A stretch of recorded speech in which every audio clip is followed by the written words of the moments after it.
Welcome back. Today we will cover the summary of the story Fifth Form Justice.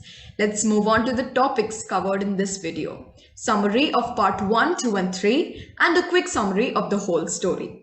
Make sure you watch these three videos if you want to understand the explanation of the chapter.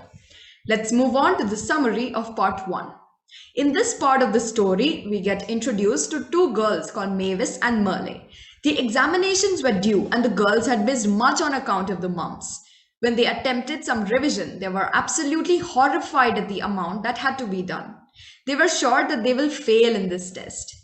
And that is when their little cousin brother, Clive, comes in to rescue. He tells them to read the Celtic words in the English language, the products of Java and Borneo, and the life and works of William Cowper. Merle decides to read these topics, but Mavis does not believe Clive. She thought he was only fooling around, yet she read these topics with Merle. When Merle enters the drawing room, she finds her jersey that she has been looking for, but it was wet. She wondered how it got wet. Let's move on to the summary of part 2. Mavis and Merle studied those particular topics well and attended the exam. They tell all of their friends that they studied those particular topics and think they will pass in the examination. The sisters were excited to find out that all of those topics were actually in their test papers. Afternoon, the sisters found a note laid upon their desk telling them to come to the sitting room of the hostel after 4. They were much mystified, but still they went to the hostel at 4. Iva cleared her throat and explained the reason why they met. It was to know how Mavis and Merle got to know the exam questions beforehand.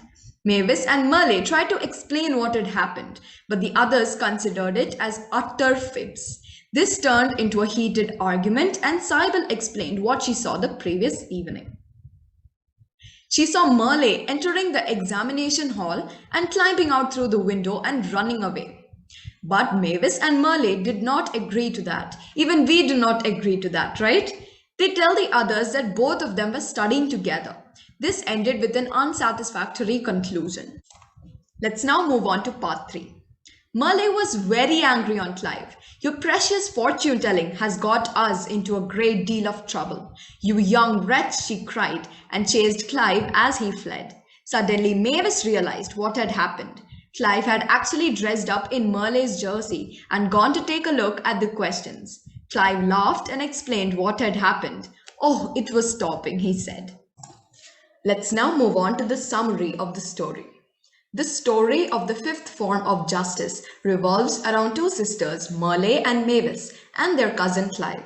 In the story, Clive predicts the future playfully one night and helps his cousins by predicting the questions which were to be asked on the next day in the exam hall. He gives them suggestions and questions which will be asked on the exam the next day.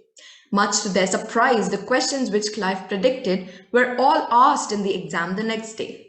Merle and Mavis were astounded and surprised by the accuracy of Clive's prophecy and told about it to their friends. However, Merle and Mavis were later called in the evening into a meeting of the fifth form by some of their classmates. They accused them of cheating in the exam after one of their classmates saw Merle entering the study room where the question papers were kept. They were shocked to hear the accusation as they were studying at home the other day. It was only until they came to know that it was Clive who entered the study wearing Merle's clothes. He confronted them the truth and he had to do the same at school. Finally, the classmates who represented the fifth form got to know the truth and dismissed their court of justice and made amends of their false allegations towards Merle.